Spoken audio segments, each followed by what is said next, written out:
Do you often beat yourself up? I bet you do. We all do. We beat ourselves up when we don't meet our own expectations.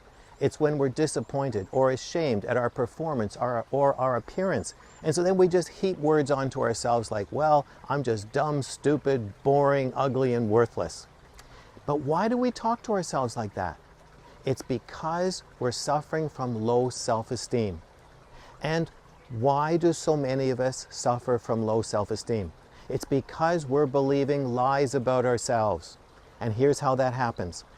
When every human is conceived, Jesus has a destiny and a birthright for each one of us. And his plan for us is that every human would come to a close, intimate walk with him and then carry out his will on the planet. Well, Satan knows this, and he is totally afraid of any human achieving their birthright and their destiny in Christ, because when we are walking in our birthright, we're too strong for him. So he's afraid of that, and he will do anything to prevent you from discovering your destiny. So here's how he does it. Early in life, as early as possible, particularly in childhood, he arranges for painful, wounding events to happen in your life. And at the time of the emotional pain and turmoil and the confusion, he whispers his lies into your mind, the interpretation that he wants you to make about what happened. Things like, it was your fault, you deserved it, you are rejected, you're unlovable, you'll never amount to anything, you're a loser. All things to destroy your self-esteem. And then when you believe his lies, they become a stronghold. And when you're small, if you don't have an alternative explanation as to what happened, it's very easy to believe these lies.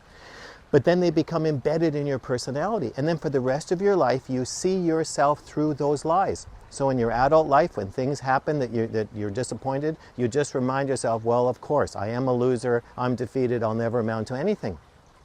But as long as you believe lies about yourself, you will never achieve your destiny and your birthright in Christ.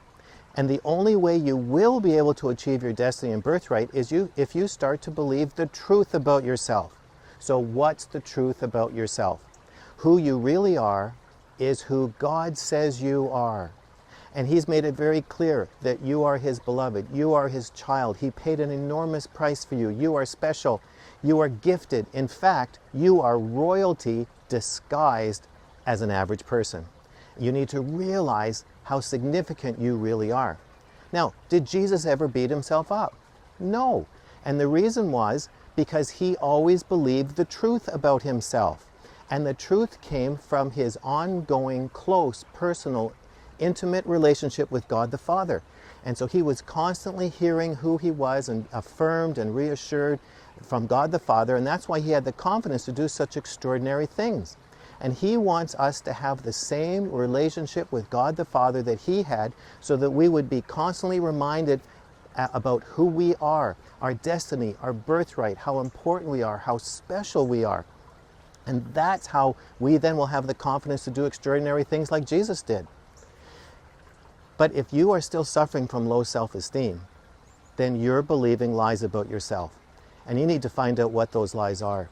So as soon as this video is over, before you stand up, I want you to ask Jesus to begin to tell you the lies that have accumulated in your life that have destroyed your self-esteem. All the lies that have arisen from the wounding events of your past. And then after you've gotten some of those lies, then ask Jesus, what's the truth? How do you see me? How do you feel about me? Who am I really? And write them down. Because when you start to see yourself the way God does, it will correct your self-esteem, so you'll see yourself, your self-esteem will match his esteem for you, and you'll never beat yourself up again. And this is God's plan and destiny for you. Step into the truth. Now I want to hear from you. How have you been able to combat the lies that accumulated in your life so that you could hold on to your true self? Just leave your comments and your testimony in the box below.